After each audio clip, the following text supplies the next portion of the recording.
Magandang hapon mga ka-happy hour. Narito ang mga balita para sa MBC TV Network News Update 4 PM edition. Pondo ng DPWH bawasan upang mawala ang kickback. Yan ang MBC TV Network News ni Rovic Manuel.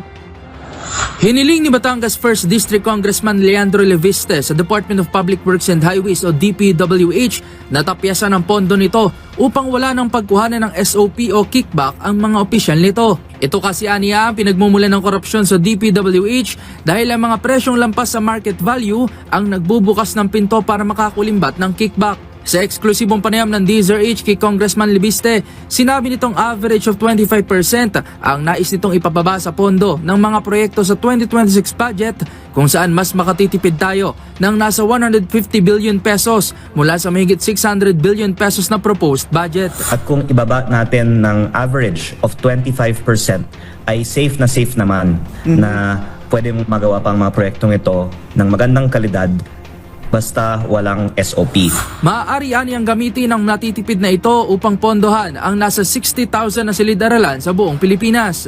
Kasunod niyan, isiniwalat din ni Leviste na may mga contractor-sponsored projects din na isinasama sa President's budget ng DPWH. Kinumpirma ito ni Leviste dahil mismong siya umano ay nakaranas na makatanggap ng mensahe na may mga listahan ng proyekto na isinumite ng mga kontraktor. Kaya kinukumpirma ko po na mismo sa so-called President's budget ng DPWH, may mga sinisingit na. Kahit engineers lang ang gumagawa, kung hindi po yung mga mas mataas na opisyalis ng DPWH na mga contractor-sponsored projects. Giit ng kongresista, hindi lang dapat sa Kongreso nakatuon ang investigasyon tungkol sa insertion sa national budget, kundi silipin rin ang mga opisyal sa loob ng DPWH dahil mas malaki pa umano ang insertions ng mga ito kaysa sa mga nanggaling sa politiko.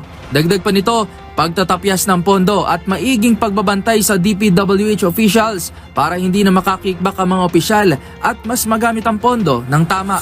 Dahil ang mga presyo ng mga proyektong ito ay may kataasan, pwedeng magbigay ng komisyon ang mga proponent para sa mga proyekto. Kaya ang isinusulong po natin sana ay ibaba na lang ang mga presyo. Kaya hindi na magbabayad ang mga kontraktor para magsingit ng mga proyekto sa net kung mababa naman na po ang mga presyo. Para sa MBC TV Network News, ito si Rovic Manuel ng DZRH TV. Una sa Pilipinas, una sa Pilipino.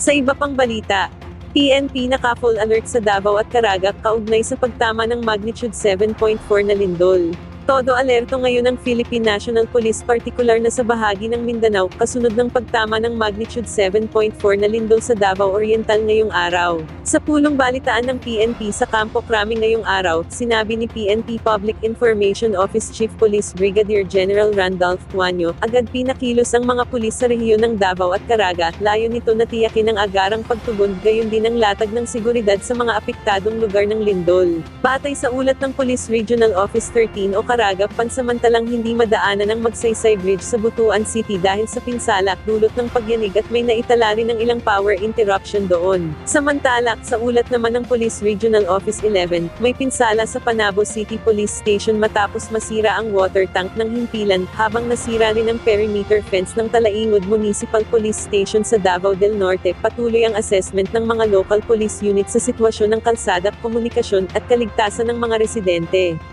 Police personnel are currently inspecting buildings, roads and other infrastructures for damage and identifying areas that need urgent attention.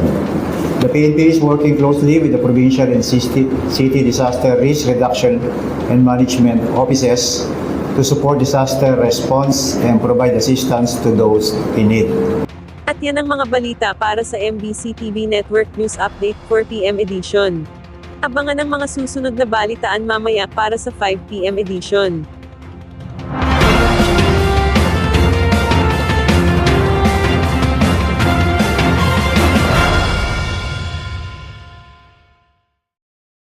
Mga ka-happy hour, kung gusto mong manood ang mga balita sa MBC TV Network News Update, mag-subscribe sa aming YouTube channel, i-like ang aming Facebook page, at i-follow sa aming TikTok account.